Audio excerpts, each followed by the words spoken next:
North Carolina Military Institute was established in 1858.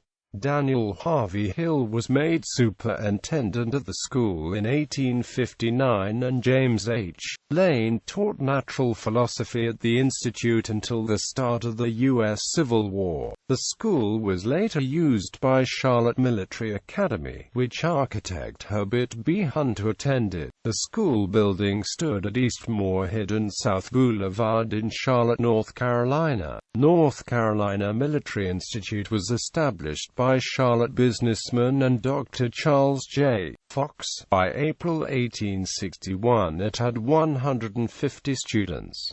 During the start of the U.S. Civil War, Governor John Willis Ellis ordered cadets from the school to rally to serve as drill masters. The school closed during the war and the buildings were used as a Confederate hospital for part of it. Daniel Harvey Hill, who trained at West Point, was superintendent of the school at the start of the war and was elected colonel of the 1st North Carolina Volunteers. Charles C. Lee was also teaching at the school at the start of the war. He became a lieutenant colonel of the 1st North Carolina Volunteers and then colonel after Hill's promotion. He also served as colonel of the 37th North Carolina Troops and was killed at Fraser's Farm.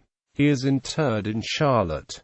James H.Lane, who graduated from VMI, was also teaching at the North Carolina Military Institute. He was elected major and then lieutenant colonel of the 1st North Carolina Volunteers before being elected colonel of the 28th North Carolina Troops, according to an article in the Charlotte Observer from 1889. As at first organized, the session lasted, without intermission, throughout the year, the months of August and September being spent campaigning in the mountains of North Carolina. At the end of the second year, cadets received a furlough of months.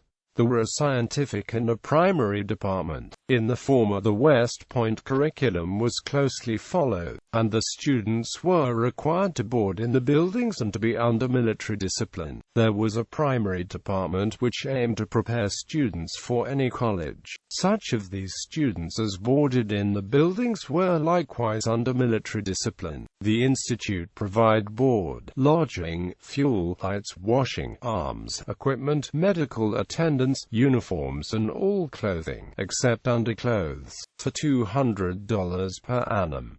No extra charges. A Charlotte Observer article from 1915 stated that the first Confederate flag raised in the city was hoisted when Fort Sumter fell by the students of the North Carolina Institute. After the war, discussion of reopening the military school took place, but the building was used as a girls' school and from 1873 until 1882 for the Charlotte Military Academy. Later, it was used by the Charlotte public schools system before being torn down in 1954.